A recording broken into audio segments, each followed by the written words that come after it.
In a penthouse above the city, where everything gleamed and nothing was ever out of place, a woman moved through the rooms like she was part of the furniture, quiet, efficient, invisible.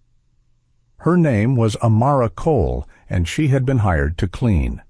But the woman who called herself Lila Chen, draped in elegance and pressed against the arm of one of the most powerful men in the country, had made a mistake that morning.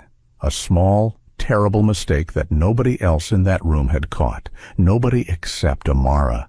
And when Lila's grip tightened around a frail wrist and her practiced smile dropped for just one unguarded second, Amara moved, and everything in that perfect, controlled world began to fall apart. Just before we get back to it, I'd love to know where you're watching from today, and if you're enjoying these stories, make sure you're subscribed.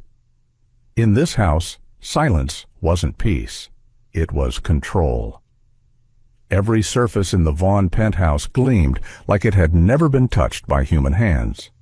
52 floors above the city, the world outside moved in soft chaos. Traffic, noise, lives colliding into one another.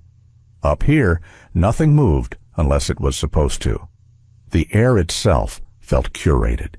Even the light came in at the right angle, filtered through floor-to-ceiling glass that caught the morning in long, golden strips across marble floors. Amara Cole moved through it all like she belonged nowhere and everywhere at once. She carried a folded linen cloth over her left forearm and a small tray of fresh flowers in her right hand. Her footsteps made no sound on the marble. She didn't look at her reflection in the polished surfaces as she passed them. Most people did. Couldn't help it. Amara never did. She looked at what the reflections showed her. Corners, doorways, anyone standing just out of the line of sight. She had learned to read a room not by looking at it directly, but by reading everything around it. She set the flowers on the side table near the east window, adjusted them once, stepped back, and checked the angle. Then she was moving again, quiet and precise, disappearing into the rhythm of the morning. The Vaughn penthouse had 17 rooms. Amara had been working here for 6 weeks.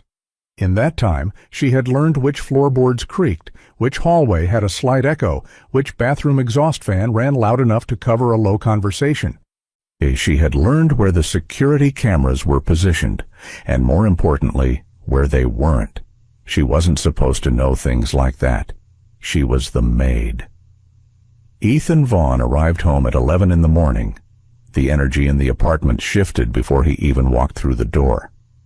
The 2 other staff members, Petra, who handled the kitchen, and Marcus, who managed the household schedule, both straightened instinctively when they heard the elevator open. It wasn't fear exactly, it was adjustment. The kind of unconscious recalibration that happened when someone with that much gravity entered a space. Ethan moved through his own home the way powerful men always did, like the room had been waiting for him. He was tall, sharp-featured, dressed in a charcoal suit that probably cost more than most people's rent. His expression was the kind of compose that takes years to perfect, not cold exactly, but controlled. Every word, every glance, every pause had weight to it. He set his phone face down on the kitchen counter, exchanged 3 words with Marcus about afternoon calls, and poured himself a glass of water from the filtered tap. His eyes swept the room in a single practiced arc, taking inventory without appearing to. His gaze landed on Amara for exactly 1 second, then moved on. She kept polishing the glass panel near the dining room and said nothing. Lila was already there. She came from the direction of the master bedroom, barefoot, wearing a cream-colored robe that probably also cost a fortune, her dark hair loose around her shoulders. She smiled the moment she saw Ethan, a full, warm smile that lit her face like she'd been waiting all morning. She crossed to him and pressed herself against his arm, tilting her face up. "You didn't tell me you'd be home early," she said. Her voice was soft, a little breathy, the kind of voice that made you lean in to hear it. Meeting moved up. Ethan's tone didn't change, but he did put his hand on the small of her back, briefly. An acknowledgement. Lila settled into the space beside him like she'd always been there. She reached for his water glass, took a small sip, set it back down, then turned to look at the room with a satisfied expression, as though she were already its mistress. Amara kept her eyes on the glass panel, but she watched. There was something about Lila Chen that made her trained senses hum at a low, steady frequency. Nothing she could point to directly. Nothing obvious. Just the gap between what Lila showed and what existed underneath it. That barely perceptible mismatch that most people would never notice. Most people weren't Amara. Eleanor Vaughn was brought in from her sitting room by her day nurse, a quiet woman named Dolores, at 11:30. Eleanor was 78 years old and used a wheelchair that she managed herself on smooth surfaces, refusing help with a sharp look if anyone reached for the handles without asking. She was small in the chair, but not diminished by it. Her posture was straight, her gray hair pinned back neatly, her eyes behind silver-rimmed glasses, the kind of sharp that made you feel she was reading something in you that you hadn't written yet. Ethan greeted her with a kiss on the top of her head. Eleanor accepted it without softening. "You look tired," she said to him. "I'm fine." "I didn't ask how you were. I said you look tired." Ethan almost smiled at that. Almost. Lila swept in immediately, crouching down to Eleanor's eye level with a bright smile. "Mrs. Vaughn, you look wonderful this morning. Can I get you anything? Tea?" "No, thank you," Eleanor said. Her voice was perfectly pleasant. Her eyes were not. "I'll have Petra make that chamomile blend you like," Lila said anyway, and stood and moved toward the kitchen before Eleanor could respond. Eleanor watched her go. Then her eyes moved, steady and unhurried, until they found Amara. Amara was across the room now, straightening the side chairs at the dining table. But she felt the look. She looked up, just briefly, and met Eleanor's gaze. There was something in it. Not a warning exactly, more like recognition. Amara gave the faintest nod and looked back at the chairs. The tea arrived 20 minutes later. Lila carried it herself, a move that seemed thoughtful on the surface, the kind of gesture that would read well to anyone watching. She set the tray down beside Eleanor and poured carefully, speaking gently about the weather, about a gallery opening later that week, about nothing in particular. Amara was at the far end of the sitting room, near the bookshelf, replacing a small decorative piece that had been moved during the morning cleaning. She kept her movements small, unremarkable. She saw Lila's hand brush Eleanor's forearm when she handed over the teacup. Saw it linger for just a second longer than necessary, fingers curling slightly, the grip a fraction too firm. Eleanor's expression didn't change, but her hand, the one holding the cup, went still. Amara set the decorative piece down slowly. Lila was smiling and talking, and everything looked perfectly fine. Anyone walking in at that moment would have seen a lovely future daughter-in-law attending to an elderly woman with care and warmth. Amara watched the grip, watched Eleanor's knuckle go slightly white around the teacup. Then Lila released her arm, picked up her own cup, and sat back in her chair like nothing at all had happened. Eleanor's eyes cut sideways. She found Amara again. This time, the look lasted longer. There was something in it that wasn't recognition anymore. It was close to the edge of something, like a person standing at the rim of a very steep drop, very quietly asking for a hand. Later that afternoon, Ethan and Lila argued. They did it in the study off the main hallway, door closed, voices low. Amara was outside in the hall, running a cloth along the console table against the wall. She wasn't listening. She didn't need to. She'd already heard the word prenup through the gap under the door 3 minutes before she got there. She moved at exactly the right pace, slow enough to catch fragments, consistent enough to seem like she was only working. Lila's voice came in soft and wounded. Ethan's was low and terse, the kind of control that was one layer above anger. Something about amendments. Something about timing. Then a silence. Then Lila's voice, and this was the one that made Amara pause her hand on the table for just half a second, came out different. Not wounded, not soft, flat, with an edge underneath it, like a blade wrapped in cloth. "Fine," she said. "We'll do it your way." And then, smooth as water, back to the warmth. "I just don't want anything to come between us, Ethan, that's all." Amara heard the study door open and moved further down the hall before either of them stepped out. That evening, Amara found Eleanor sitting alone in the east sitting room. The sun had started going down, and the long gold light came across the floor and caught the silver of Eleanor's hair. Amara was bringing a fresh water pitcher. She set it on the table, started to go. "Sit," Eleanor said. Amara turned. Eleanor was looking at the window, not at her. "Mrs. Vaughn, I'm not asking you to have tea with me. I'm asking you to sit." A pause. For a moment. Amara sat on the edge of the chair across from her. Eleanor was quiet for a while, then, still looking at the window. "Some people don't enter a house," she said. "They invade it." Amara didn't say anything. "I've lived a very long time," Eleanor continued, "long enough to stop being surprised by the ways people reach for things that don't belong to them. Long enough to know the difference between someone who is afraid and someone who is waiting." She turned then and looked at Amara directly. "You're not afraid," Eleanor said. It wasn't a compliment or a criticism, just an observation. Amara held her gaze. "No, ma'am."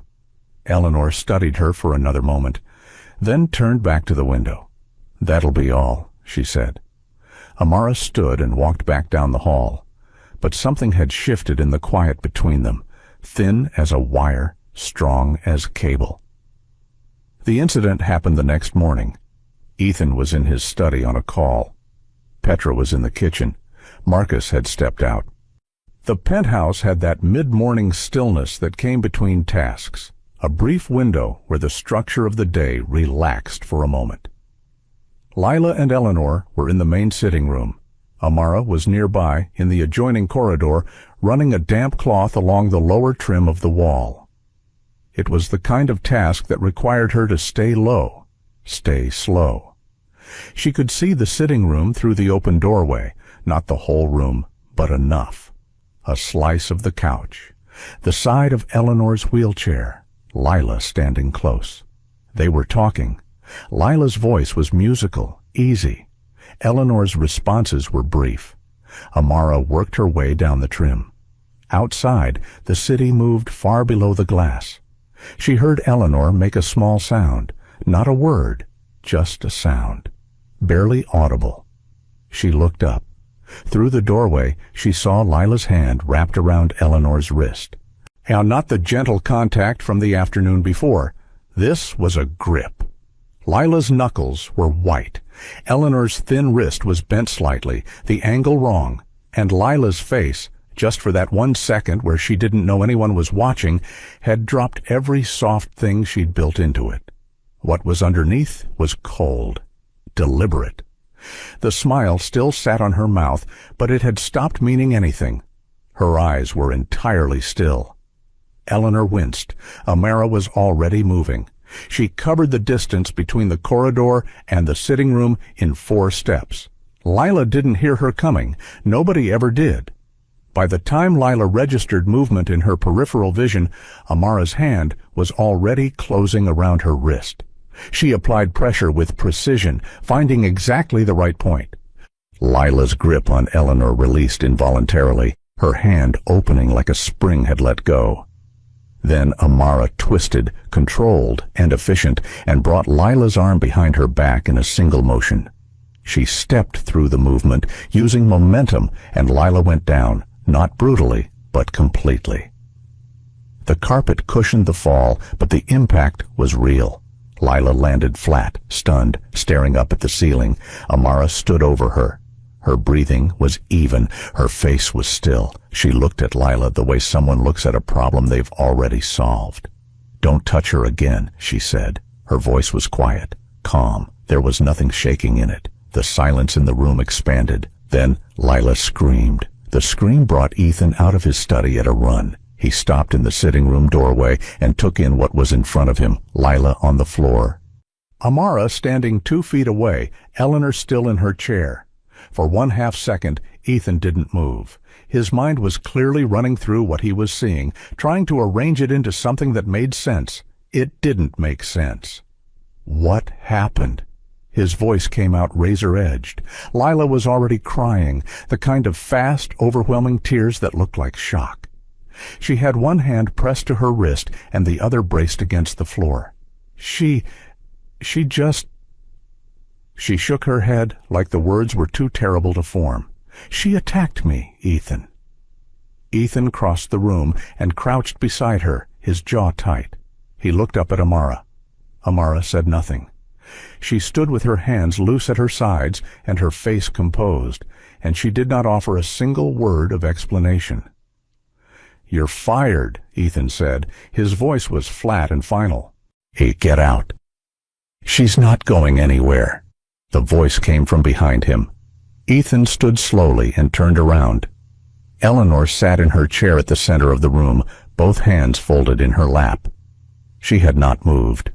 Her expression was exactly as it had been before the chaos, composed, careful, giving nothing away. "Grandmother?" "I said she stays." Eleanor's tone didn't rise. It didn't need to. A long silence. Ethan looked at Lila. Lila looked at Amara. Amara looked at no one in particular, just a point somewhere past all of them, steady and still. "This is not a conversation," Ethan said, turning back to Eleanor. "She attacked Lila. In our home." "In my home," Eleanor said, quietly, precisely. Another silence. Longer this time. What most people in Ethan Vaughn's life didn't say out loud, though many of them knew it, was that the empire he ran so smoothly, the shares that carried his name, the board seats that gave him that immovable authority in every room he walked into, had a structural foundation that predated him. Eleanor Vaughn had built the first layer of all of it. And though Ethan had expanded it, refined it, driven it into the global scale it now operated at, the original architecture still carried her signature. In ways that mattered legally, she still held pieces of it. The company's bylaws were specific about certain decisions requiring majority shareholder approval. Eleanor still owned enough to matter, and everyone in that penthouse, including Ethan, understood what that meant when she used a particular tone of voice. He backed down, not gracefully, and not completely, but he backed down. He straightened, adjusted the front of his jacket, and looked at Amara with something that wasn't quite fury anymore. It was colder than fury. It was the look of a man who had lost one specific argument and had already started thinking about how to win the next one. "We'll discuss this," he said to Eleanor. "Yes," she agreed pleasantly. "We will." He left the room. After a moment, Marcus appeared and quietly helped Lila to her feet. Lila's performance over the next 2 hours was genuinely impressive, in the way that a very complex machine is impressive even when you don't admire what it's built to do. She moved through the penthouse with her wrist lightly wrapped, Petra had found a bandage, and her expression carefully calibrated between fragile and brave. She didn't press Ethan about Amara again directly. Instead, she dropped her suffering in small doses. A quiet wince when she reached for something. A pause before answering a question, as though gathering herself. The occasional soft, forgiving smile that said, "I'm not angry, I'm just hurt." Dolores, Eleanor's nurse, brought tea. Lila thanked her warmly and then told the story to Marcus in the kitchen, her voice low and just a little unsteady, the way you'd tell something traumatic to someone you trusted. Marcus listened, his expression concerned. Amara was in the hallway outside the kitchen, returning a breakfast tray to the service shelf. She heard every word. The story Lila was telling was technically accurate in its facts and completely false in its meaning. Yes, Amara had grabbed her. Yes, she had gone to the floor. No reason given. No provocation described. Just a maid, sudden and violent, for no reason at all. But there were small seams in it. When Lila described where she had been standing, she placed herself across the room from Eleanor, not next to her. When Marcus asked what they had been talking about, Lila said she didn't remember, which anyone who had just experienced a shock might say. But her hands, when she said it, were perfectly still. No one's hands are perfectly still when they're genuinely trying to remember something frightening. Amara noted all of it, said nothing. By noon, Ethan had assembled everyone in the main sitting room: Lila, Eleanor, Dolores, Marcus, and Amara. He stood at the center of the room like a man conducting a meeting rather than mediating a household crisis. His brother Daniel had arrived sometime in the late morning, and he stood to one side near the window, arms crossed, watching with a comfortable expression, the kind of comfortable that belongs to someone who already knows what they think. "I want to hear from everyone," Ethan said, clearly, and once. Lila went first. Her version was the one she'd practiced in the kitchen, polished by now, every pause in the right place. Dolores said she hadn't been in the room. Marcus said the same. Then Ethan looked at Amara. "Well?" he said. Amara met his eyes. She took a brief moment, not hesitating, just choosing. "I did what I had to do," she said. Ethan stared at her. "That's it? That's all you're giving me?" "That's all there is to give." "You put a woman on the floor in my home." "In this home," Amara said, and her eyes cut briefly to Eleanor, then back to Ethan. "And I'd do it again." The silence was total. Daniel broke it. He uncrossed his arms and walked forward from the window, his expression shifting into something measured and reasonable, a man presenting himself as the only calm person in a heated room. "I think what we're all struggling with here," he said, "is the complete lack of accountability. Whatever Amara thought was happening, whatever she believed, the response was completely out of line. There are other ways to handle things. If she had a concern, she could have spoken to you, Ethan." He turned a brief, sympathetic look on Lila. Instead of this, Lila lowered her eyes. The picture of quiet suffering. Amara looked at Daniel for exactly 3 seconds. Then she looked away. Marcus retrieved the security footage on Ethan's instruction. He pulled it up on the main screen in the study. 3 people watching: Ethan, Daniel, and Amara herself, who had been brought in to watch what the camera showed. The footage was clear in resolution, poor in angle. The sitting room camera was positioned to cover the main entrance and the seating area near the window. The couch where Eleanor had been sat at the edge of the frame. What the camera caught cleanly, perfectly, was Amara crossing the room and taking Lila down in a motion that looked, at that angle, with that context, like a sudden, unprovoked assault. Lila had been standing at the far edge of the frame. Her back was to the camera. Her hand, Eleanor's wrist, none of it visible. Ethan watched the footage twice. His face didn't change, but something behind his eyes shifted. Daniel watched it once. He then sat back with the expression of a man whose position has just been confirmed. Amara watched it and said nothing. That evening, Eleanor asked to speak to Amara privately. Dolores wheeled her to the small sitting room at the end of the east hallway, the one that got the last of the afternoon light, and then left them. Eleanor looked at Amara for a long moment after Dolores pulled the door shut. "They believe what the camera shows them," Eleanor said. "Most people do," Amara replied, "and you believe something else." "I believe what I saw," Amara said, "with my own eyes, in that room." Eleanor was quiet for a moment. Then, "I want you to tell me what you think happened." Amara considered this. "I think you already know," she said carefully, "but I think you want to hear it from someone else. To be sure." Eleanor didn't confirm or deny it. She tilted her head slightly. "Do you trust what you saw?" Amara asked her. "Or what you felt?" Eleanor looked at her for a long moment. Something moved behind those sharp eyes, not quite surprise, but close to respect. "Both," she said finally. "I've lived long enough to trust both." Amara nodded once. They didn't speak again after that. But something was different when Amara walked back out into the hallway, a quiet alignment between them, settled and solid, like two people who had just agreed to something without saying what it was. The penthouse was quiet by 11 at night. Ethan had taken a call from overseas and retired late. Lila's light was off by 10. Daniel had left after dinner with a brief and entirely convincing show of concern for everyone involved. Amara stayed up. She moved through the apartment on a slow loop, a final check that was part of her routine and entirely unremarkable. Lights off in the kitchen, window locks on the east side, the service elevator latched properly.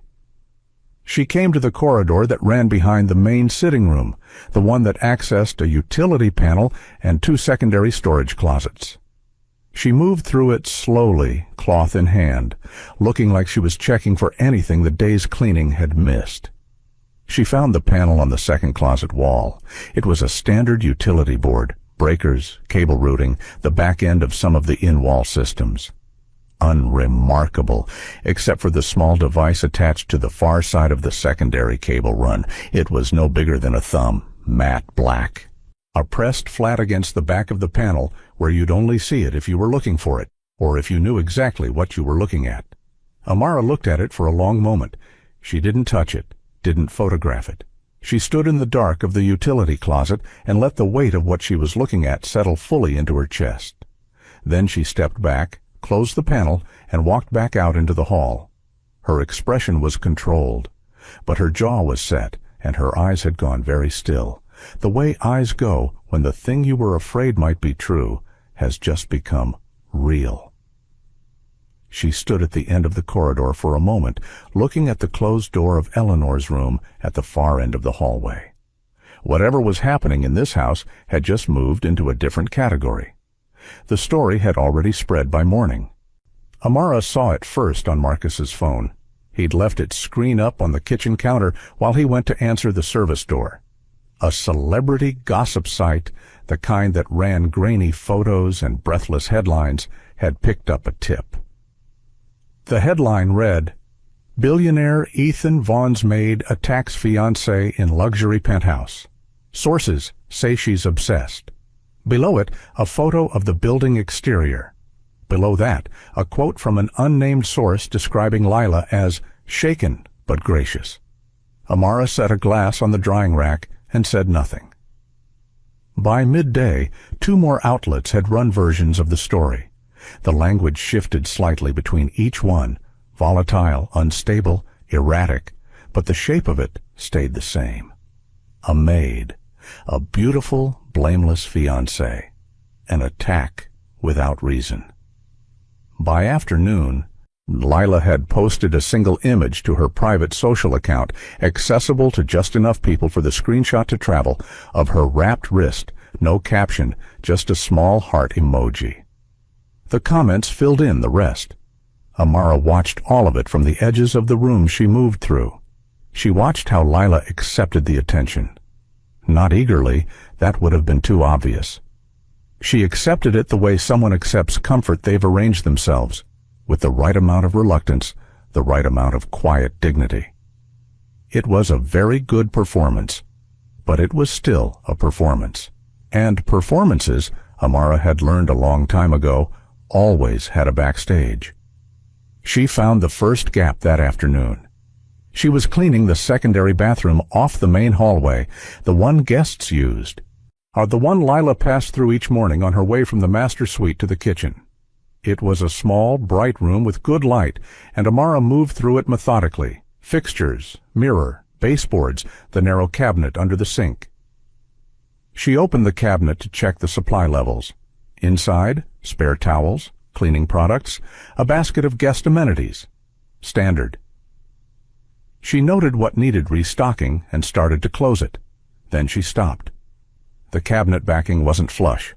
Not by much. A few millimeters, maybe less. But Amara noticed it the way she noticed all small, wrong things. Not with alarm, just with attention. She pressed lightly against the lower corner of the backing panel. It gave slightly. Not broken. Deliberate. Behind it, wedged flat against the wall, was a slim phone. Prepaid. The kind with no contract, no name attached. Its screen was dark and it was powered down, but it was fully charged. She could tell from the tiny green indicator light that only showed when a battery was at capacity. She looked at it for a moment. Then she closed the cabinet exactly as she'd found it and stood up and finished cleaning the mirror. She didn't take the phone. She didn't move it. She left it precisely where it was, because something that is being watched is more useful than something that's been found. The security system had 3 layers. Amara had figured that out in her second week, not by asking anyone but by watching the maintenance schedules, noting which technicians arrived on which days, and cross-referencing that with the access log Marcus kept in the household binder. The outermost layer was the camera network. The second was the motion sensor grid. The third was a series of pressure monitors on the primary access points, doors, windows, the elevator threshold. What she found that afternoon, working through the penthouse's 2 secondary hallways with a clipboard she'd borrowed from the kitchen, was that the motion sensor grid had a gap. A specific, narrow gap, precisely along the path between Lila's preferred route through the apartment and the utility panel where Amara had found the device the night before. The sensors in that corridor had been set to minimum sensitivity, which in practice meant they wouldn't register movement unless something large and slow passed through. It wasn't a malfunction. Someone had adjusted the settings manually. The access log for that part of the system showed a maintenance visit 3 weeks ago, the week before Amara had started working there. She cross-checked the technician's signature. The name didn't match any of the regular service vendors Marcus had on file. She wrote nothing down. She carried everything in her head, the way she'd always carried it. Daniel came by that evening, again, his 3rd visit in as many days. He arrived with a bottle of wine and a story about a dinner downtown that had ended early, and he moved through the penthouse with the ease of a man who had grown up in it. Which he had. He kissed Eleanor on the cheek, a practiced gesture warm enough to look genuine, and shook Ethan's hand and dropped into the armchair in the main sitting room like he lived there. He and Ethan talked business for a while. Amara brought a cheese board from the kitchen and set it on the low table between them. Neither man paused in their conversation. She was furniture to them. That had always been useful. Daniel's tone was easy, conversational, the kind that slides past you without leaving a mark. But the content was specific. He kept steering back, gently, to the same subject. Eleanor's role in the company. The upcoming board meeting. The question, raised delicately as a concern, of whether it was appropriate for someone of Eleanor's age to carry the stress of active shareholder participation. "I'm not suggesting anything dramatic," Daniel said, refilling his own glass. "Just, there are options, ways to protect her from decisions she shouldn't have to carry." Ethan was quiet for a moment. "She's never complained." "She wouldn't," Daniel said warmly. "That's the point." Amara finished arranging the board and moved back toward the kitchen. On her way past the hallway, she glanced into the east sitting room. Eleanor was in there, alone, book open in her lap. Not reading, listening. Their eyes met through the doorway. Eleanor turned a page she hadn't been reading. The chamomile tea came from a canister on the 3rd shelf of the kitchen cupboard. It had been there when Amara arrived 6 weeks ago, and it was Eleanor's preference. Dolores prepared it each evening before Eleanor's 8 o'clock rest, and occasionally Lila made it for her during afternoon visits, as a show of care. Amara had been watching the canister for 11 days. She watched the way it was used and by whom, and when. She noted the days Dolores prepared it versus the days Lila offered. She noticed that after Lila's visits, the tea smelled slightly different. Not wrong, not sour, but heavier somehow. Fuller than it should have been. The kind of difference you'd only detect if you'd been paying very close attention to what it normally smelled like. She'd said nothing. She'd needed to be certain. The evening of the 4th day after the incident, Dolores called in sick. A genuine cold. Her voice when she phoned Marcus was thick and rough. Lila offered immediately to take over Eleanor's evening routine. She went to the kitchen herself, filled the kettle, reached for the canister. Amara was in the hallway. She watched through the narrow gap between the kitchen door and its frame. Lila's back was to her. Her movements were fluid, practiced. She opened the canister, measured the tea. Then, a small motion, barely anything. Oh, the kind of thing you'd miss entirely if you blinked. She opened the second button of her left cuff and let something settle from her sleeve into the measuring spoon before she added it to the strainer.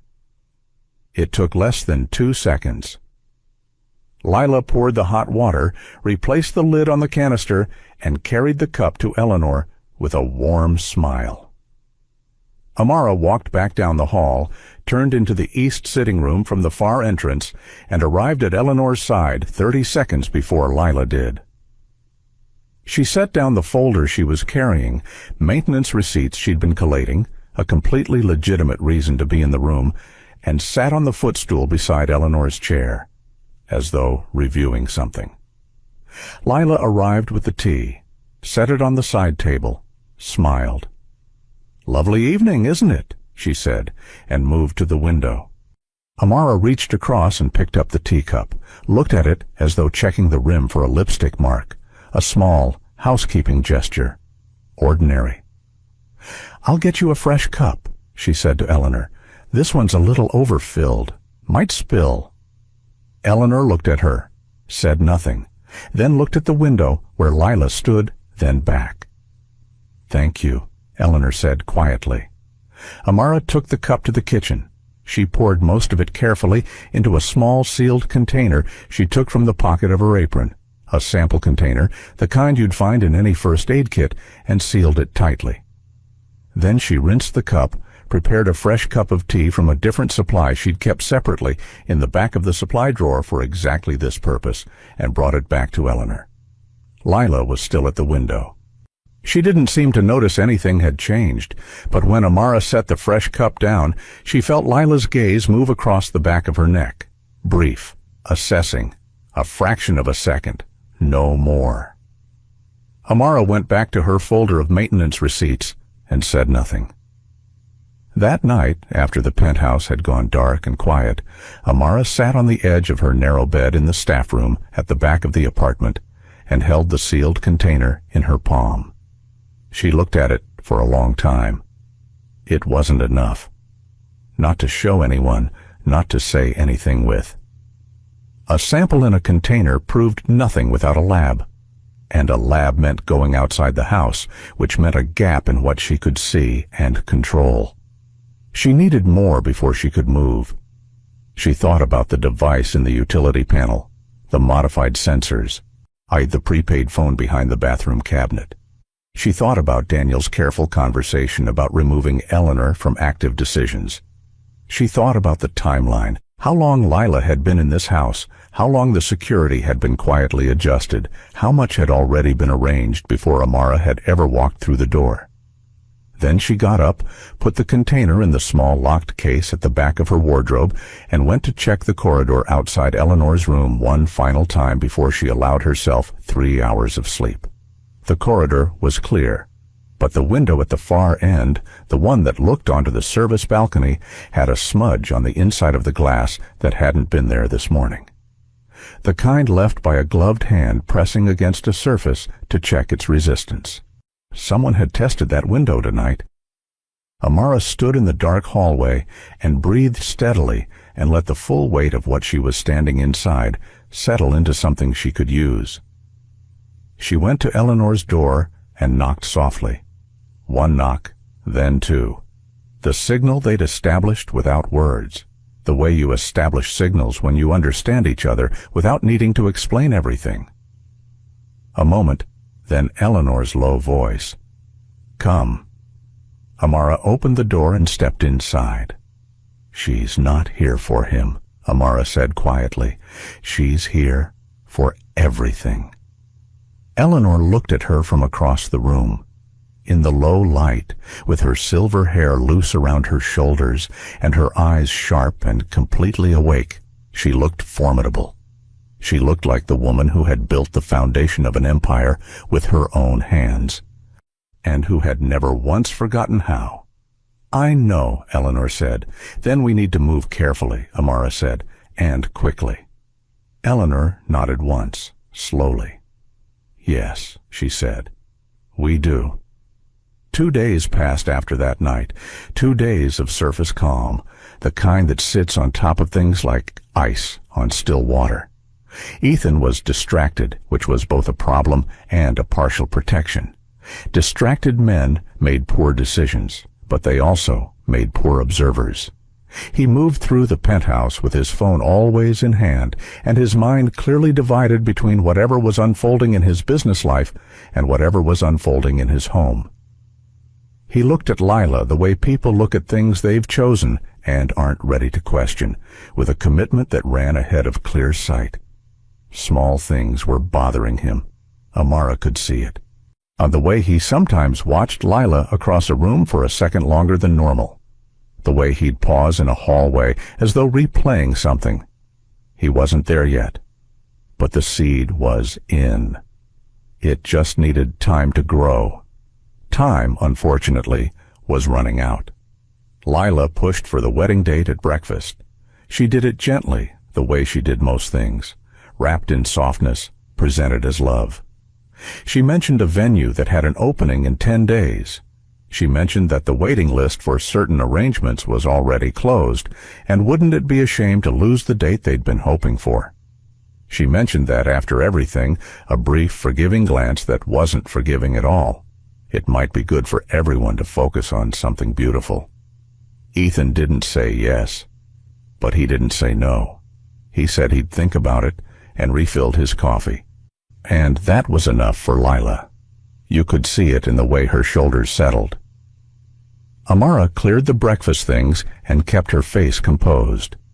That same afternoon, she saw Lila on her phone in the garden terrace, the spot with the lowest camera coverage, which Lila had apparently mapped as carefully as Amara had. Lila's back was to the building, her voice low. Amara watched from the interior window, too far to hear, close enough to read the body language. Lila was not performing warmth for whoever was on that call. Her posture was straight, precise, her free hand making a single sharp gesture. She was giving instructions, clear, firm, directive. The call lasted 4 minutes. Then Lila put the phone away, took a breath, arranged her expression, and turned back toward the building. She was perfect again before she came through the door. Now Ethan wasn't the only one with plans. Daniel arrived that same afternoon with a folder under his arm and a legal team on a conference call that he took in Ethan's study. Amara was in the adjacent room, the small sitting room that shared a thin wall, cataloging books from a shelf that needed rearranging. She moved slowly, deliberately, and listened without appearing to. The legal conversation was about asset structuring, specifically the conditions under which marital property agreements interacted with existing inheritance arrangements. The lawyer's voice was dry, professional, and very specific. There was a clause. Daniel pushed for it twice, and the second time with more force. That tied a portion of the estate's liquid holdings to the primary household authority in the event that any direct line heir became incapacitated or otherwise unable to exercise active decision-making. In simple terms, if something happened to Eleanor, and if the timing aligned with a marriage that had been legally finalized, a significant portion of what Eleanor currently controlled would slide, cleanly, quietly, legally, to whoever held the adjacent position, Lila's position. Amara set a book down carefully and stared at the spine of the one beside it without seeing it. There it was. Not just greed, not just a scam targeting a wealthy man. The architecture of it was larger. Eleanor was the real target. Ethan was the door. She picked up the next book. She kept moving. She found Daniel alone in the kitchen later, making himself coffee. He was relaxed, comfortable in the space, moving around it with the ease of someone who'd grown up in this apartment and still thought of it as partially his. Amara came in to return the book catalog to its shelf near the window. She moved unhurriedly to the shelf, opened the catalog, made a small note. "You're very thorough," Daniel said from across the kitchen. A comment. Neutral. "I try to be," Amara said. He watched her for a moment. The way he watched was different from the way Ethan watched. Ethan's attention was assessing, the attention of a man running calculations. Daniel's attention was something else, more careful, more lateral. "How long have you worked for the family?" he asked. 6 weeks? And before that? She looked up briefly. He held his gaze for exactly 1 second. "House management," she said. He smiled at that. Not warmly, more like someone noting the answer was not the information they were looking for. "You're not what you look like," he said, almost pleasantly. Amara turned back to the catalog. "Most people aren't," she said. He watched her for another moment, then picked up his coffee and left. Amara waited until his footsteps had moved back down the hall. Then she let out a slow, controlled breath. He knew, not the specifics, not yet. But he'd moved her into a different category in his mind, not furniture anymore, a variable, something that needed to be managed, which meant the timeline had just compressed. The intruder came on the third night. Amara was awake. She'd slept for 2 hours in the early evening, a habit from years when rest was something you took in windows rather than blocks. She was in the east corridor, still in her dark clothes, moving through the apartment on a quiet loop, when she heard the service balcony window. Not the glass, the latch. It was a small sound, the specific resistance of a secured latch being worked from the outside with a tool that knew what it was doing. Most people would have heard nothing. Amara stopped walking and was still. 3 seconds. 5. The latch gave. She moved to the corner of the corridor before the balcony door opened, pressing herself flat against the wall in the shadow between the wall-mounted light and the adjacent doorframe. She controlled her breathing, slowed it fully. The figure who came through the balcony door was not large, medium height, moving with the practiced economy of someone trained to move in dark spaces. Dark clothing, no visible face.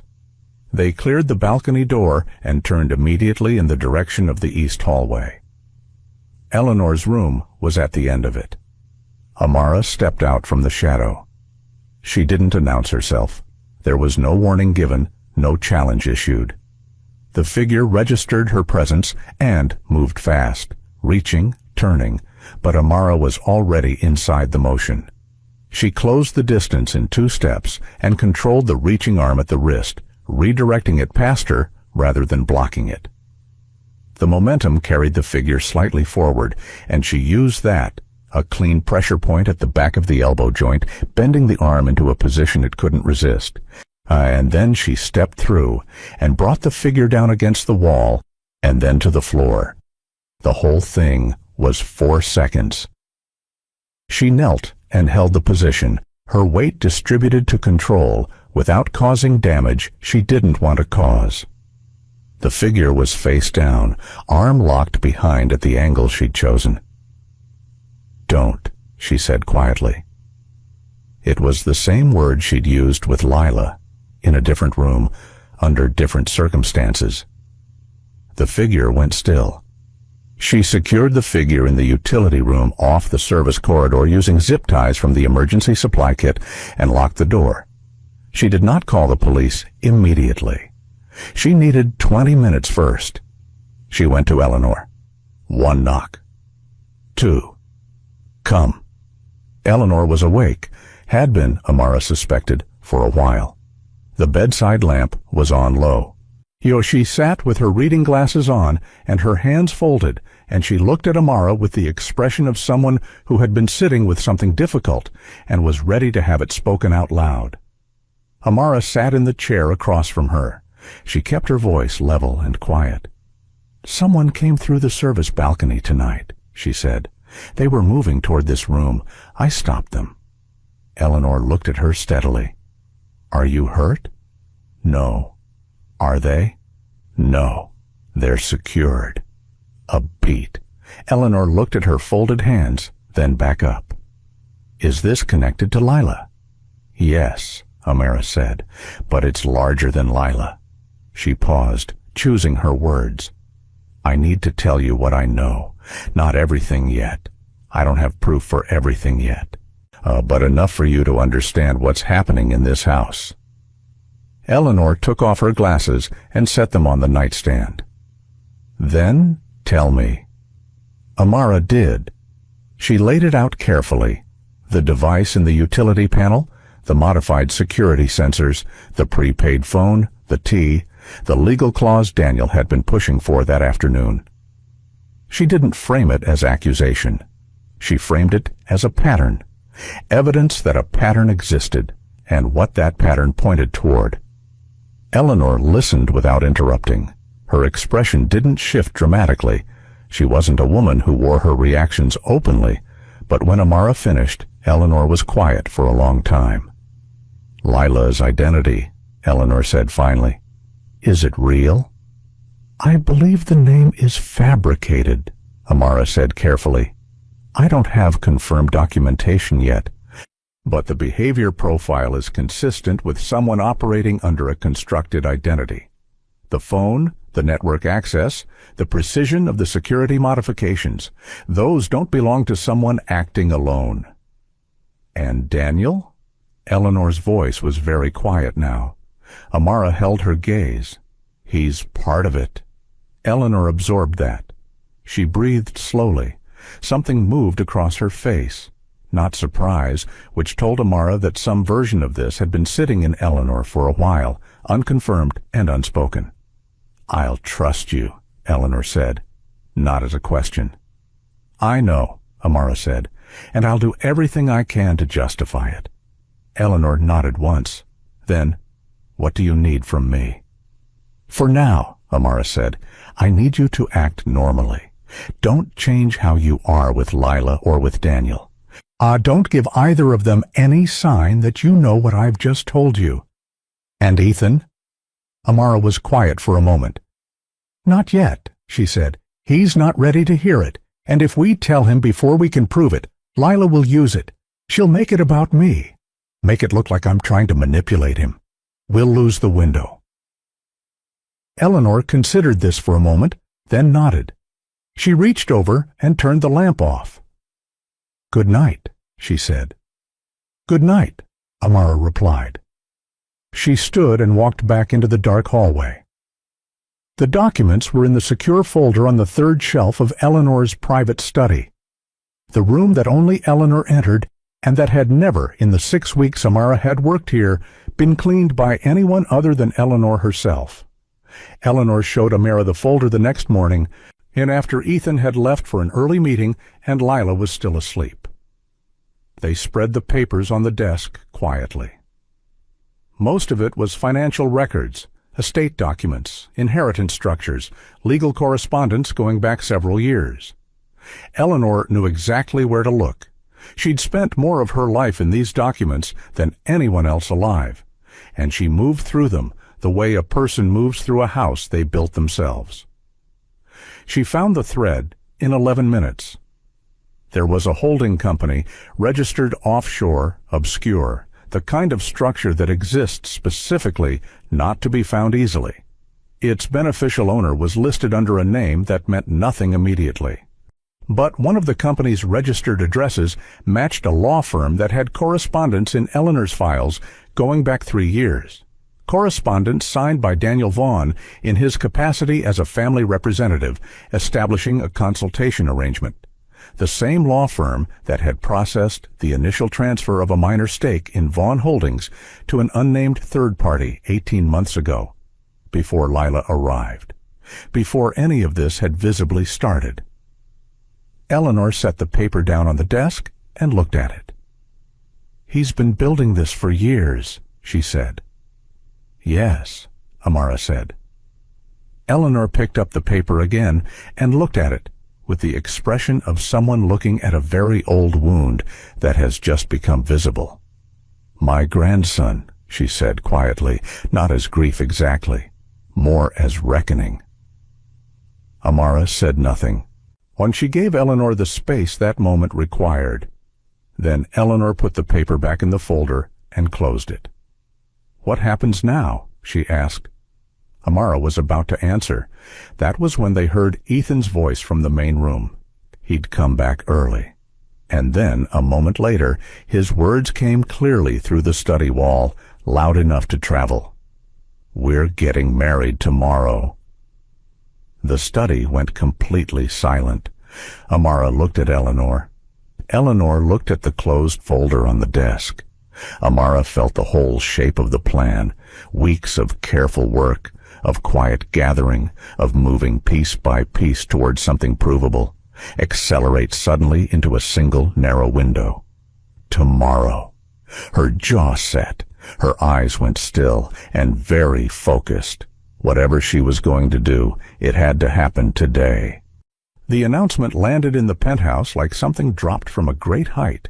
Ethan said it once, clearly, standing in the middle of the main sitting room with his jacket still on and his phone in his hand. "We're getting married tomorrow." And the words just sat there in the air after he said them, taking up all the available space. Lila appeared from the hallway a moment later, and if she was surprised, she didn't show it. She crossed to Ethan and pressed both hands to his chest and looked up at him with an expression that managed to be simultaneously grateful and serene, as though this was exactly what she had been waiting for and she had never doubted it would come. It was a perfect response, completely practiced. Eleanor, seated near the window with the closed folder still on the desk in the adjacent study, said nothing. She looked at her hands. Amara was in the doorway. She watched Lila's face over Ethan's shoulder, the stillness behind the warmth, the calculation underneath the gratitude, and she felt the weight of the whole situation compress into something sharp and immediate. One day. She had one day. She found Ethan alone that evening. He was in the kitchen, making himself a drink, something he rarely did, standing at the counter with his back to the door, jacket off, sleeves pushed up. He looked for the first time since Amara had been in this house like a man rather than a position. She stepped inside. "Mr. Vaughn." He turned. His expression went flat immediately, the professional composure snapping back into place. "Amara, I need to say something to you." She kept her voice level, no urgency in it, even though every part of her felt it. "I need you to hear it as information, not as a maid speaking out of turn, not as someone with a personal agenda. Just listen to the words." He looked at her for a long moment. Something in his face shifted. Not open, but not entirely closed either. He put the glass down. "Go ahead," he said. "If you do this tomorrow," she said, "you won't control what happens next. There are things in motion inside this house that you don't have full sight of. If the marriage happens before those things come to light, you'll have signed away more than you know." Silence. Ethan looked at her with the expression of a man whose first instinct is to dismiss something and whose second instinct is not quite as sure. He looked at the counter, then back at her. "That's a very broad statement," he said carefully. "I know. I can't give you everything yet. I don't have what I need to make it provable, but I'm asking you to slow this down by 1 week, just 1 week." He was quiet for a long time. "You've given me no reason to trust you," he said finally. "You put Lila on the floor in my home. I have it on camera." "You have part of it on camera," Amara said. "There's a difference." He looked at her. She held his gaze and said nothing more. "Good night, Amara," he said. She left. He didn't say she was wrong. That was the thing she carried with her back down the hall. He hadn't said she was wrong. Lila sat in her room that night, the master bedroom, Ethan's room, the room she had moved into as naturally as water filling a space, and called someone. The call lasted 7 minutes. Her voice was quiet, smooth, completely without the softness she used during the day. "Everything is moving faster than expected," she said. "Be ready." A pause while the other person spoke. "I know that," she said. "Make sure the transfer protocols are staged before noon. If anything interrupts the ceremony, we move to the secondary." Another pause. "No, she's not a problem yet. But watch her." She ended the call and sat for a moment, looking at the city through the bedroom window. Then she set her phone on the nightstand and lay back against the pillows and closed her eyes with the complete ease of someone who is not troubled by anything they've done. Amara worked through the night. She started at the security panel in the utility corridor, the same panel where she'd found the device weeks ago. The device was still there. She'd left it deliberately because removing it would have signaled something to whoever was monitoring its feed, but now she needed it to show something specific. She worked carefully with a small kit she kept at the back of the locked case in her room, tools she'd carried in since the first day, buried in what looked like a standard grooming set. She didn't disable the device. She rerouted it. A small physical adjustment that redirected the feed from its current output point to a loop. The signal would appear active and normal to anyone checking remotely, but what it was transmitting now was 2 hours of archived footage from an earlier part of the evening. Quiet, uneventful, exactly what someone monitoring it would want to see. Then she moved to the motion sensors.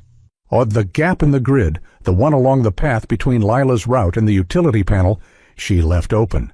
But the sensors flanking Eleanor's room she restored to full sensitivity. If anyone moved toward Eleanor tonight, she'd know it within seconds. Then she sat on the edge of her bed and looked at her phone. There was a photo on it. She'd looked at it before, in quiet moments, but never for long. A younger version of herself, standing next to a woman who had her same strong jaw and her same steady eyes, just slightly softer. They were outside somewhere, a courtyard, a warm day, the light catching both of them at an angle that made everything look simple. Her sister. Her name had been Naomi. She'd been a financial investigator, brilliant with numbers, relentless about the things she cared about. 3 years ago, she'd been following a thread that led through a network of offshore holdings and fabricated identities targeting wealthy families across the Northeast. She'd gotten close enough to something real that the people behind it had noticed. She disappeared on a Tuesday. No body, no trace, just an empty apartment and a laptop that had been wiped clean. Amara had spent 18 months trying to find her through official channels. Then she'd left official channels behind and started looking a different way. Lila was the third identity she'd been able to connect to the network. The first two had already moved on before Amara could reach them. This time, she'd gotten here earlier. She'd placed herself in this house before Lila had finished building the trap. She put the phone face down on the mattress. She didn't let herself feel it right now. There would be time for that later, or there wouldn't, but either way, it had no place in what she needed to do today. She set her alarm for 5 in the morning and allowed herself 2 hours of sleep. The wedding setup began at dawn. By 7, florists had arrived. By 8, a catering company was running a production line through the service entrance, filling the penthouse with the smell of fresh bread and cut flowers. By 9, the main sitting room and the adjoining terrace had been transformed into something that looked like a magazine editorial. White and gold, clean lines, the city as a backdrop behind a canopy of gardenias. It was beautiful. That was the hardest part, almost. The beauty of it, how something constructed entirely as a mechanism could look so genuinely like something worth wanting. Amara moved through it in her uniform, directing caterers to the right spaces, accepting deliveries at the service entrance, being exactly what she appeared to be. Every few circuits of the apartment, she checked the things she needed to check. The sensor readings, the corridor outside Eleanor's room, the security feed loops. At 10, she passed through the main hallway and registered a face she hadn't seen before. He was standing near the entrance to the sitting room, not a caterer, not florist staff. He was wearing a dark suit and holding a small glass of water, and he had the posture of someone trying to look like he belonged there and almost managing it. Medium height, early 40s. He'd come in with one of the guest parties that had arrived in the past half hour. Invited attendees, friends of Ethan's who'd been given the compressed notice of the ceremony. But his eyes moved differently from everyone else in the room. They moved the way eyes move when you're watching for something specific. Not admiring the flowers, not tracking the caterers. Tracking exits, tracking people. Amara recognized it because she did the same thing. She kept her own gaze forward and moved past him toward the kitchen. She'd seen that face before, not in person. In documentation she'd gone through months ago, a file on the network she'd been building piece by piece since Naomi disappeared. A name connected to 2 of Lila's previous operations, a man who appeared briefly in the background of things and then disappeared cleanly. His name was Garrett Fuller. He was listed in her notes as a fixer. Someone who arrived when operations needed to be concluded rather than managed. Her jaw tightened once. He wasn't here to witness a wedding. Eleanor was dressed and ready by 10:30. She sat in the east sitting room in a dove-gray dress, her hair pinned back, her posture the way it always was. Straight, uncompromising, nothing bent in her that didn't have to be. Dolores helped her with her pearl earrings and then stepped out to give her a moment. Amara came in and closed the door behind her. "There's a man among the guests," she said quietly. She described him, his height, his positioning near the sitting room entrance, the suit. "His name is Garrett Fuller. He's part of the network. If anything goes wrong today, he's there to make sure it finishes." Eleanor absorbed this. "Well, what does that mean for us?" "It means the plan for today isn't just the marriage," Amara said. "It means they've staged a conclusion here. If the marriage completes, they have the legal structure. If something interrupts it..." She paused. "They have a contingency." Eleanor was quiet for a moment. Then she reached into the small bag on her lap and removed an envelope, sealed, formal, the kind that carries the weight of something decided and finished. "My lawyer has the original," she said. "I signed this last night after we spoke." Amara took it carefully. "If something happens to me," Eleanor said, "that opens publicly. It transfers controlling authority away from Daniel, effective at the moment of opening. My lawyer has standing instructions." Amara held the envelope. She looked at Eleanor. "Nothing is going to happen to you," she said. Eleanor met her eyes. "No," she agreed, steadily. "It isn't." The ceremony was scheduled for 11. By 5 minutes before the hour, the guests had arranged themselves. 40 people, close circle, the kind of intimate that was actually curated exclusivity. Ethan stood at the front of the room near the canopy, composed and still in a dark suit. He looked like a man who had made a decision and had built a wall around any remaining doubt.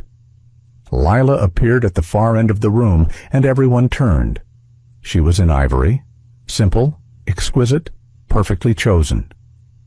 She moved down the informal aisle between the seated guests with the ease of someone walking toward something they've been planning for a long time. Amara stood near the back, against the wall. Her uniform made her invisible to most of the room. She watched Fuller across the space. He was standing to the left, near the door to the terrace. He was watching Ethan. Daniel was in the 3rd row. He sat with his hands loose in his lap, a faint, private smile on his face. He looked like a man waiting for something to be finalized. The officiant began. The room was very quiet. The city moved far below the glass. Lila reached Ethan. She took his hands and looked up at him. and the expression on her face was so perfectly constructed that even Amara, watching it knowing exactly what it was, felt the pull of it for a fraction of a second. That was the skill of it, the years of it, the total, complete commitment to the performance. The officiant spoke, the usual words, the architecture of a ceremony proceeding as designed. Amara watched Fuller's hand move to the inside of his jacket. She stepped forward. "This wedding can't happen." Her voice came out clear and level, not a shout, but calibrated to carry through the room without effort.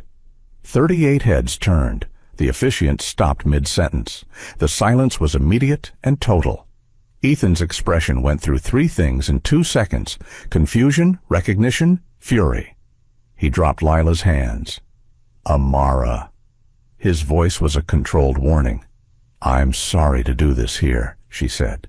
She was already moving, not toward him, toward the side table near the window, where she'd placed a thin document folder that morning under the guise of organizing the room. She picked it up and turned. "Oh, I need everyone in this room to hear what I'm going to say. Get her out." Ethan's voice snapped to the 2 security staff near the door. They moved toward her. "The woman standing next to you," Amara said, loudly enough, clearly enough, her eyes on Ethan's face, "is not who she says she is. Her name is not Lila Chen. Her identity documents don't match any verified record in the state she claims to have been born in. Her residential history prior to 3 years ago does not exist." The security staff reached her. She let them take her arms. She didn't resist. She kept talking. "I have partial documentation in this folder. I'm asking someone in this room, anyone, to look at it before this ceremony continues." Murmuring, guests leaning toward each other. Someone near the back stood up slightly. Lila moved first. She stepped away from the officiant and turned toward the room, and the shift was impressive even now. Fluid, immediate, tears arriving exactly on cue. Her voice cracked on the right syllable. "She attacked me in this home," Lila said.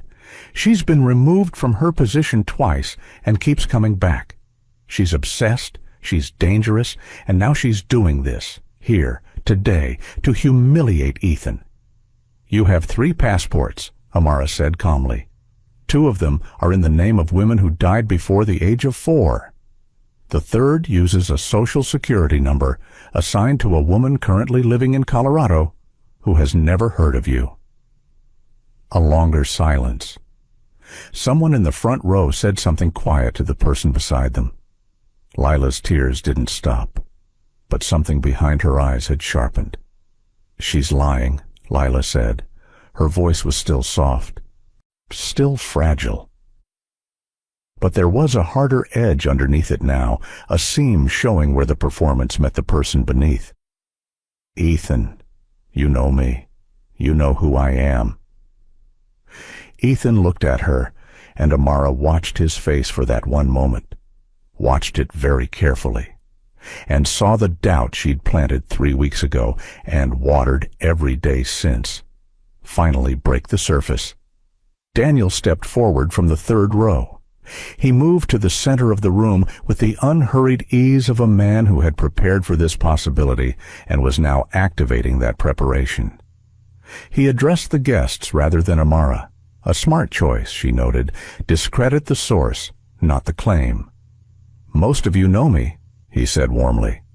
His voice had the quality of someone accustomed to managing rooms. "This woman has been a destabilizing presence in this household for weeks.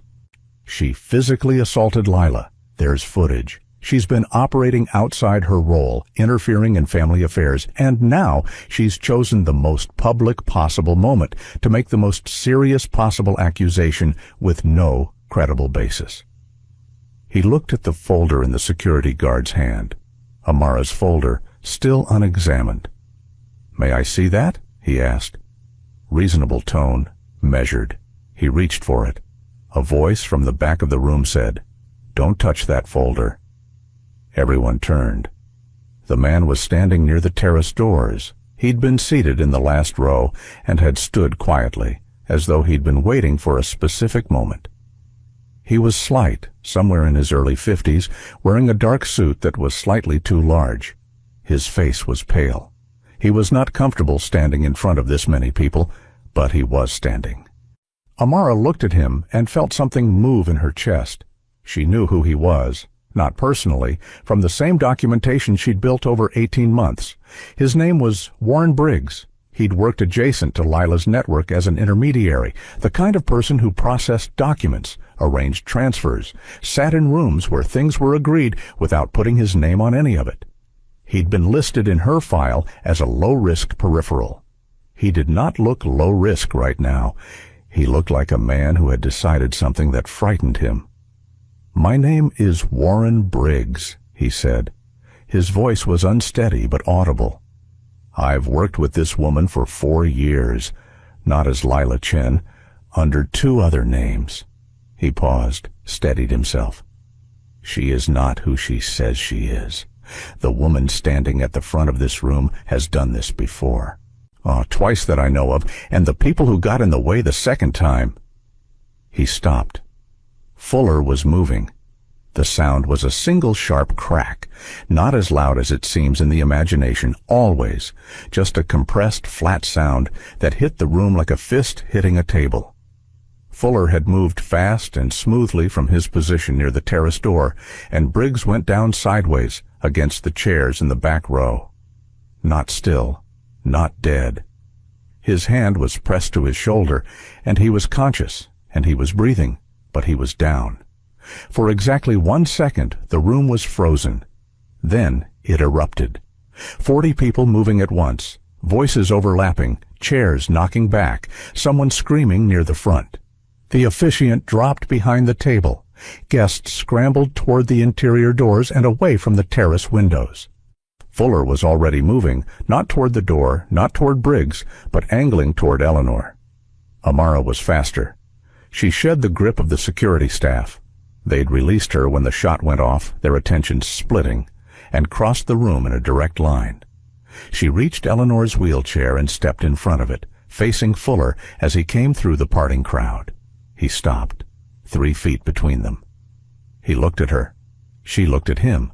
Neither of them was performing anything. "Walk away," she said. He made his calculation. She watched him make it, reading her posture, her positioning, the fact that she wasn't afraid. People who know how to do what he did recognize the same thing in someone else. It's not visible to most people, but it's completely visible to them. He held for 2 seconds. Then he turned and moved toward the terrace. Amara didn't follow. She turned, gripped Eleanor's wheelchair, and started moving her toward the interior corridor.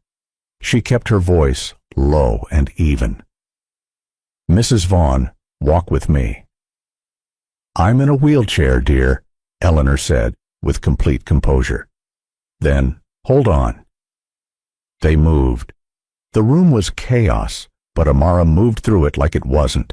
She directed the wheelchair through the interior corridor, while behind her, in the main room, she could hear Ethan's voice cutting through the noise, commanding, organizing, telling people to move away from the windows. Whatever else he was in the middle of processing, he was still capable of controlling a room under pressure. She filed that away as useful. She got Eleanor to the east hallway, to Eleanor's room, and locked the door from the inside. Then she turned around. Layla was gone. She'd seen it in the second before she turned to Eleanor. The space at the front of the room where Lila had stood was simply empty. In the eruption of movement and noise, she had disappeared. Not panicked, not running, moving with direction. Amara knew where she was going. The secure vault was on the building's 49th floor, 3 floors below the penthouse, accessed from a private elevator in the east corridor that required both a key card and a biometric scan.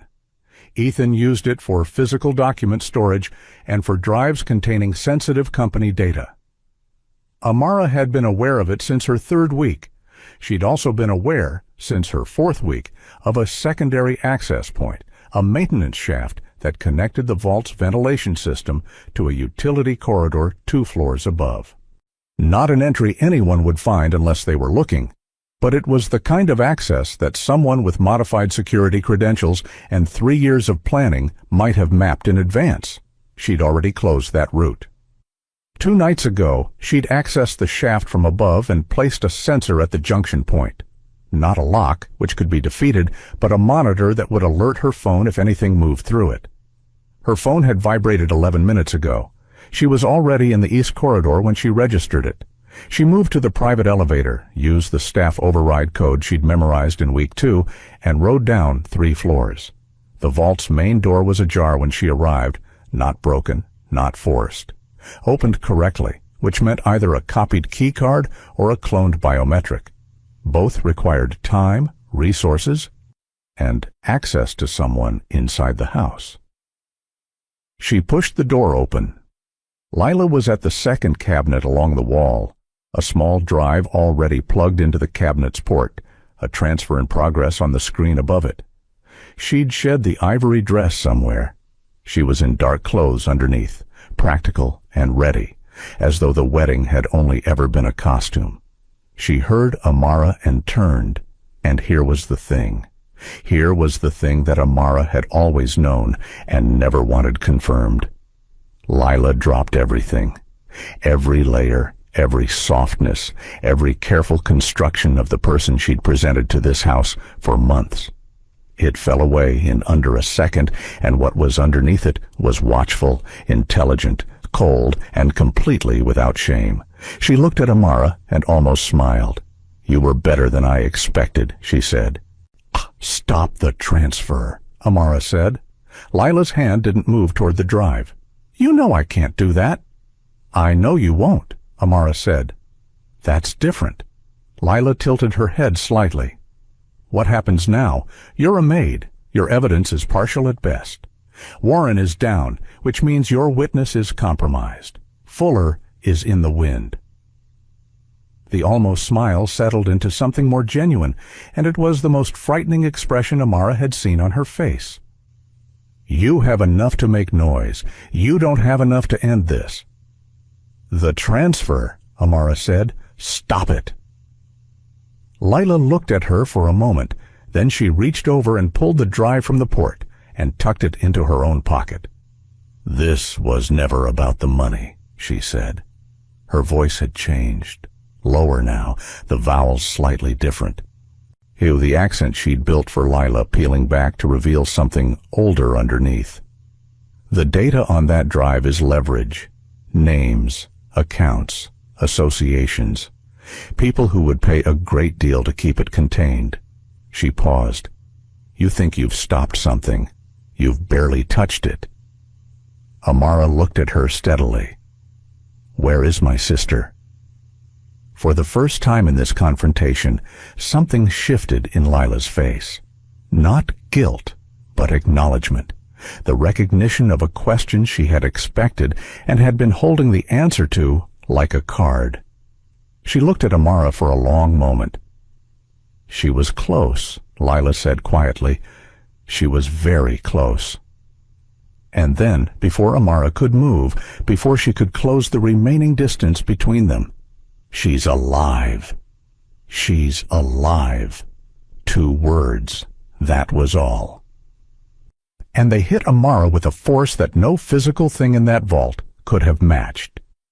She stood completely still for 1 full second, the kind of stillness that isn't calm, but the opposite of it. The kind that comes when something you have been carrying for 3 years suddenly shifts weight, and every muscle in your body has to recalibrate around the new distribution.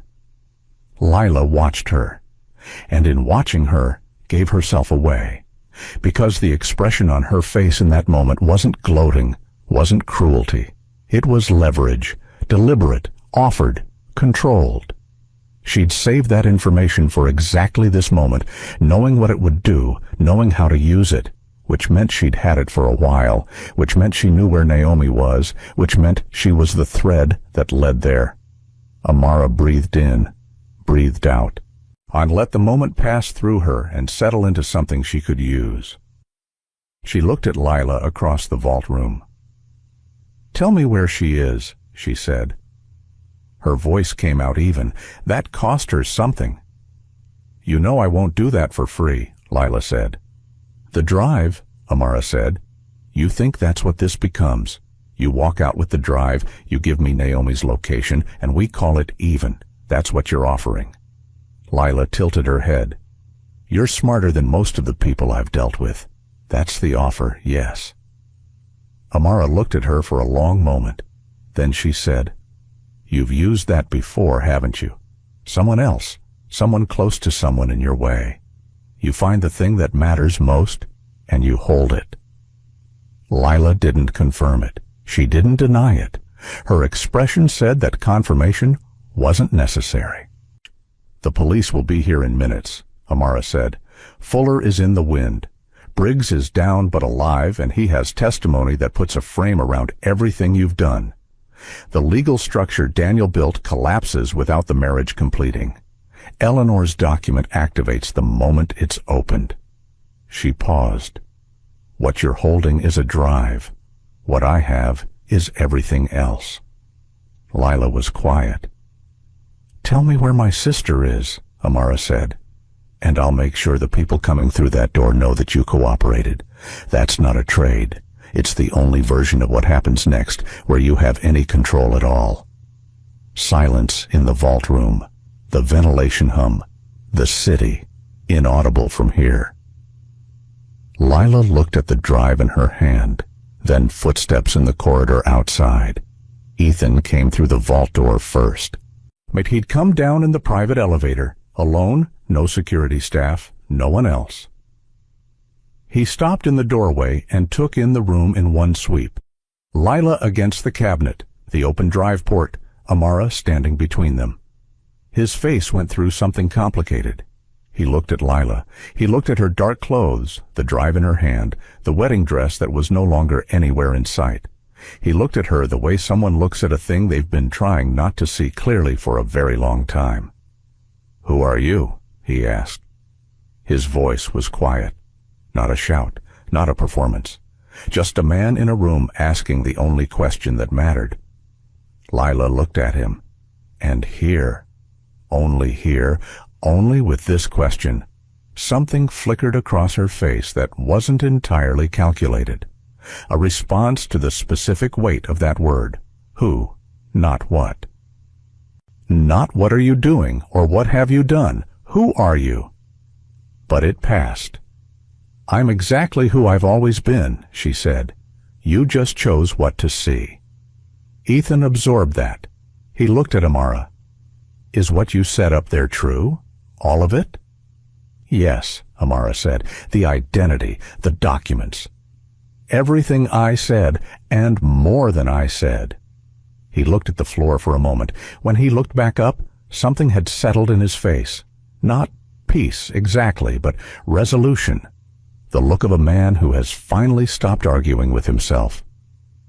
"Tell me what you need," he said to Amara. The estate had gone into lockdown the moment the shot was fired. Ethan had triggered it remotely from his phone, even while he was still managing the guests upstairs. Police were at the building perimeter.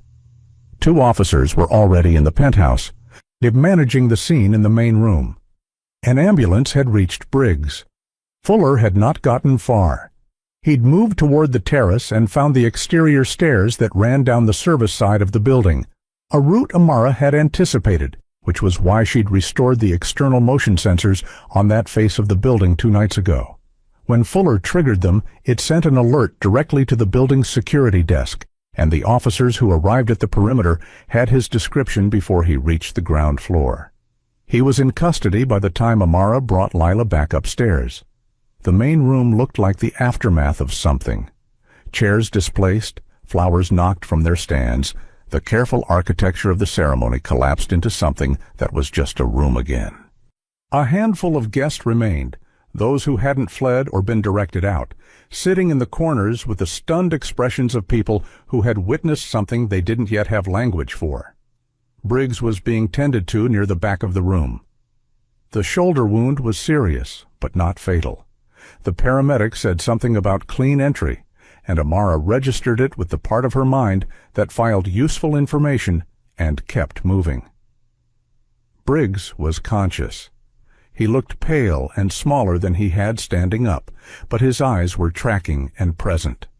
When he saw Amara, he held her gaze for a moment. She nodded once. He looked away, but the set of his shoulders changed slightly. Something released.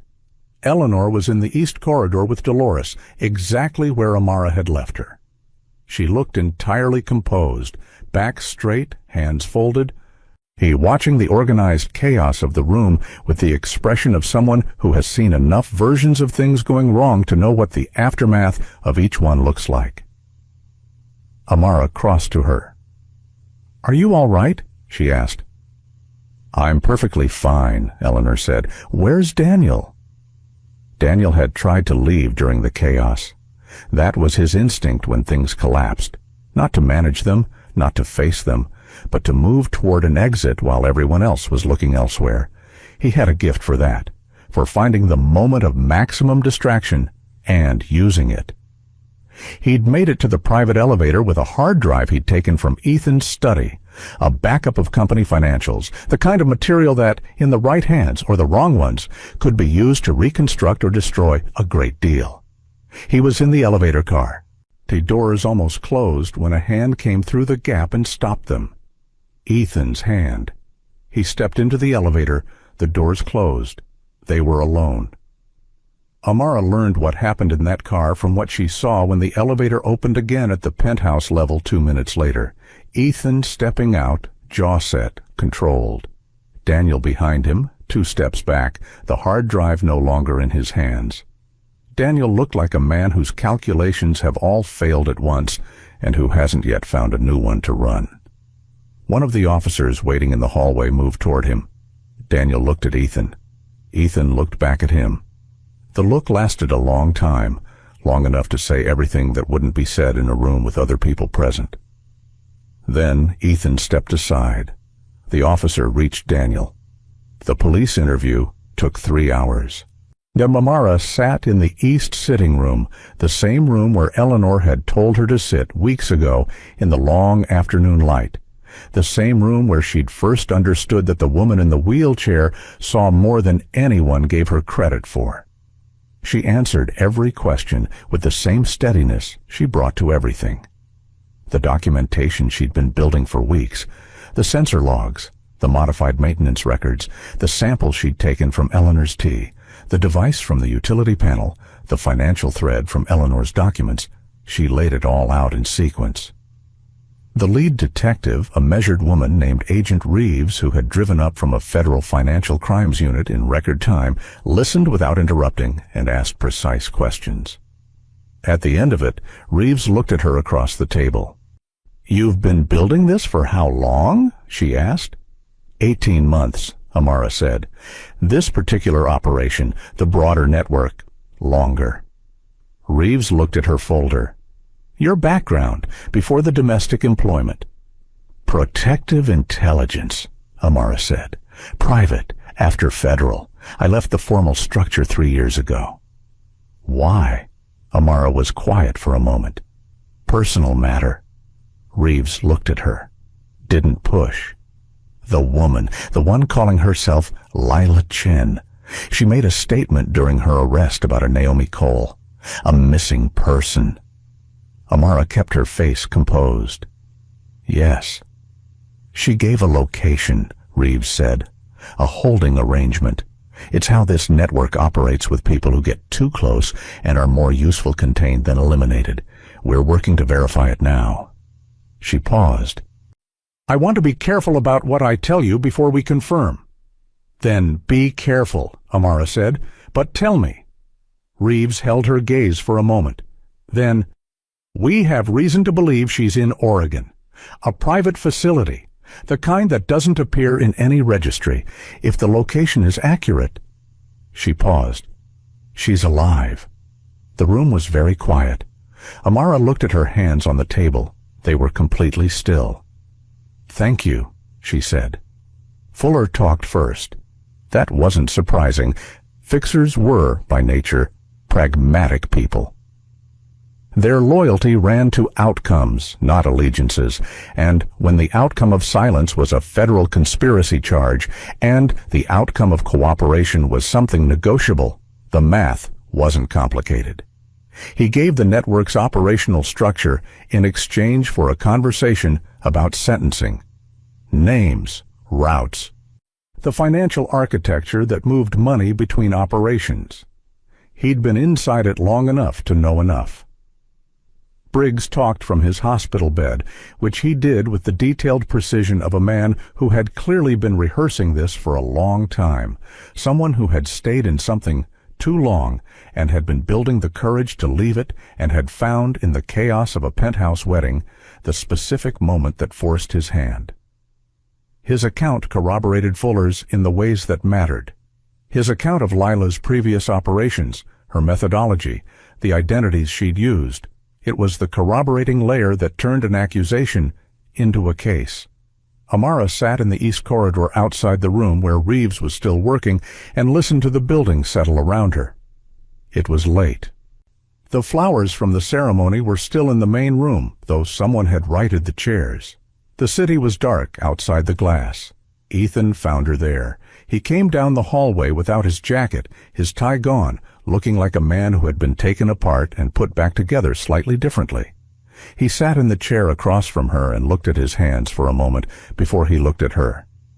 "I owe you an apology," he said. "You don't," Amara said. "I do." He looked up. "I told you you were a maid. I told you to act like one. I had the footage of you, and I used it to decide what I was allowed to see." He shook his head once. "You were trying to tell me something from the first week. I wasn't—" He stopped. "I wasn't ready to hear it." Amara looked at him steadily. "You heard it when it counted," she said. He was quiet for a moment. "The camera angle," he said, "the sitting room. What really happened that first day?" "Lila had Eleanor's wrist," Amara said. "Her grip, not affection, force." Eleanor winced. "I moved." Ethan breathed through his nose. His jaw was tight. "I should have asked more than once." "Yes," Amara said. She wasn't going to soften it unnecessarily. "But the people who built what happened in this house were very good at making sure you didn't.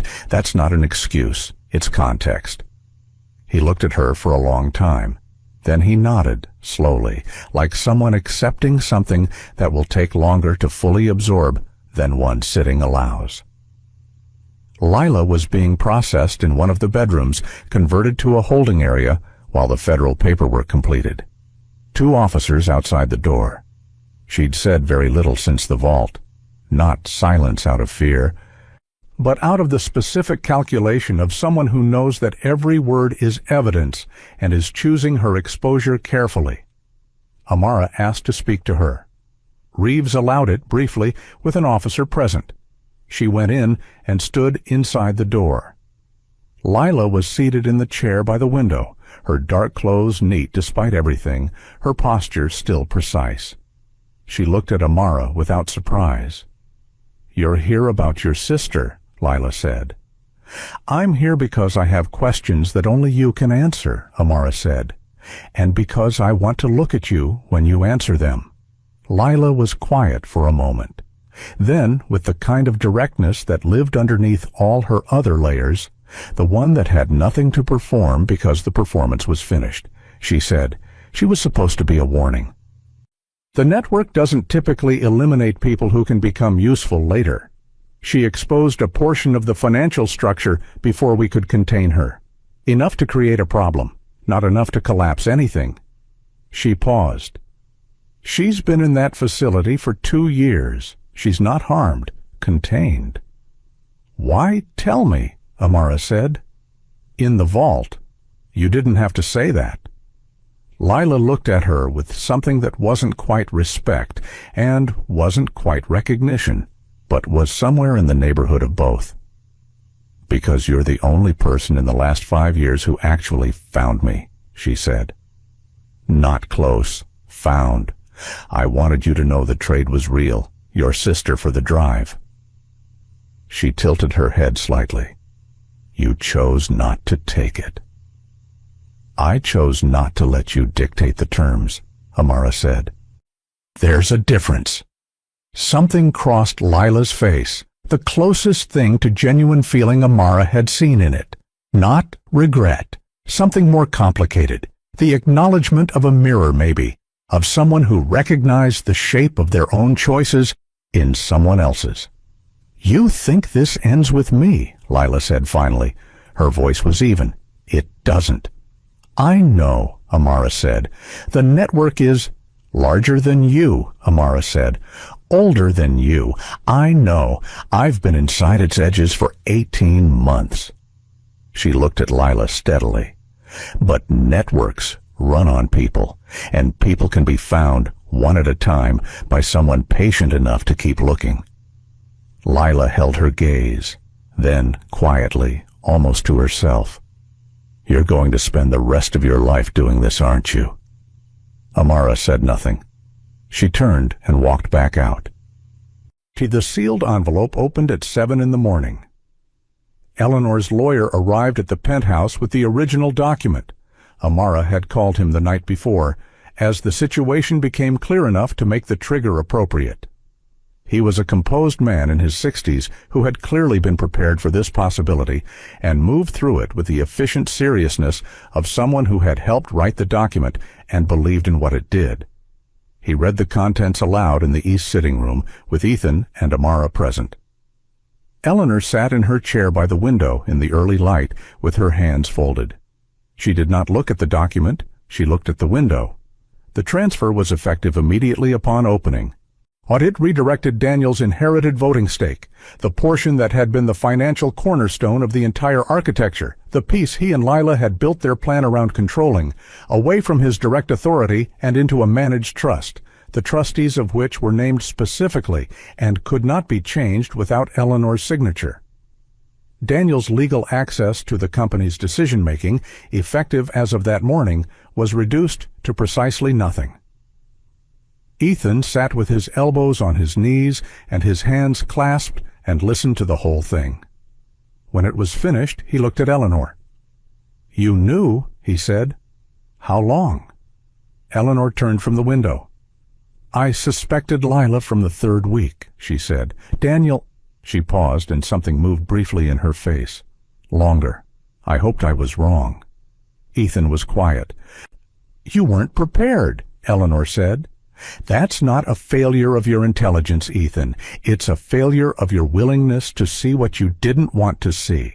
Those are different things. One can be trained, the other has to be chosen." He looked at her. The way a person looks at someone they have been taking for granted for a very long time and have just understood all at once the full scale of what that cost. "Yes," he said quietly.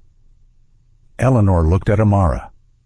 "You chose well," she said, not the praise of a superior to a subordinate, the acknowledgement of one person to another. Amara held her gaze. "Thank you for trusting me first." The call from Agent Reeves came at 9:43. Amara was in the east corridor, sitting against the wall with her phone in her hand, because some part of her had known when she woke up that morning that it would come today. She felt it the way she felt most things, not with hope exactly, but with a low, steady readiness. Her phone buzzed. She answered on the first ring. "Ms. Cole," Reeves said. "The facility in Oregon. Our team made contact 2 hours ago." A pause, the kind that isn't hesitation, but preparation. "Your sister is there. She's in stable condition. She's been asking for you." Amara stood up from the wall. She pressed her free hand flat against the cool surface of the corridor wall and breathed. In, then out. In, then out. "Is she—" she started. "She's okay," Reeves said. "She's been in protective isolation. That's how they frame it. But she's not physically harmed. She's been asking for you," she repeated gently. For a long time, apparently. Amara closed her eyes. 3 years. 18 months of building, all of placing herself inside rooms like this one, of being invisible and patient and precise and not allowing herself to feel the full weight of it, because the full weight of it would have stopped her moving. 3 years of carrying the photo and putting it face down and getting up before dawn and doing the next thing and the next thing and the next. She breathed. Then she opened her eyes, and she was still in the corridor, and the light was still coming through the window at the end of it, and the city was below the glass, and Naomi was alive and asking for her. "I'll be on the next flight," she said. Ethan found her an hour later. She was packing, the small, efficient packing of someone who doesn't own much more than what fits in a single bag, which had always been a practical choice and was now, she thought, something she might eventually change. He stood in the doorway of the staff room. He looked at the bag. He looked at her.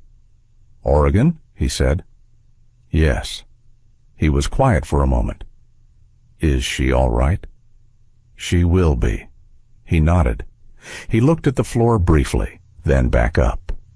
"I'd like to offer you something," he said. "Not as an obligation, not as compensation, but because I think—" He paused, searching for the right shape for it. "Because I think this house needs someone who actually sees it, not manages it, sees it." Amara looked at him. "Head of security," he said. "The position would mean building something from the ground up. The entire structure, systems, personnel. Your call entirely. You'd answer to me and to Eleanor and to no one else." He held her gaze. "Take whatever time you need in Oregon. The position will be here when you come back." Amara was quiet for a moment. "I'll think about it," she said. He nodded once, and that was enough. He wasn't the kind of man who pushed when he finally understood that pushing was the wrong instrument. That was something, she thought. People could learn things sometimes, when the cost of not learning became clear enough. He started to go, then stopped. "The first day," he said, without turning, "in the sitting room, when I told you you were a maid and to act like one." A pause. "I'm sorry." Amara looked at his back. "I know," she said. He left. Eleanor was in the east sitting room when Amara came to say goodbye. The same chair, the same window, the same long light, because some rooms hold their character regardless of what has moved through them. Eleanor looked at her bag. She said nothing for a moment. Then, "You didn't serve this house." Amara waited. "You saved it," Eleanor said. "From burning, from something it might not have recovered from." She tilted her head slightly. "I've been in this family for 53 years. I've watched people come through this door wanting pieces of it, wanting the name or the money or the access or the influence. I've seen what that looks like." She looked at Amara steadily. "You came through that door wanting none of it." "I came through that door with a purpose," Amara said. "Yes," Eleanor said, "and you kept it, even when it cost you. That's rarer than you might think." She reached out her hand. Amara took it. Eleanor's grip was thin, but firm, the grip of someone who had held things together for a very long time, and had not yet decided to stop. "Here, go get your sister," Eleanor said. Amara held her hand for a moment, then released it. She picked up her bag and walked to the elevator. The penthouse was quiet around her, not the curated silence of control that had characterized it 6 weeks ago, but something different, lighter. The silence of a place that has had something removed from it that had been pressing down on it without anyone fully recognizing the weight. The elevator opened. She stepped in. The doors closed, and she watched the penthouse disappear behind the polished metal, and she breathed, and she let herself feel it. All of it, the 3 years, the patience, the cost of the silence, the weight of the photo she'd looked at in the dark on so many nights. She let herself feel it for exactly as long as the elevator took to reach the lobby. Then the doors opened. She walked out into the morning. Some people walk into a house to serve, others walk in to protect it from burning, and some, the rarest kind, walk in carrying something the house could never give them. They walk out still carrying it. But lighter, finally lighter. How many times do we overlook the quiet ones, mistaking stillness for weakness and silence for having nothing to say? If this story stayed with you, hit like and subscribe. There are more stories like this one waiting for you.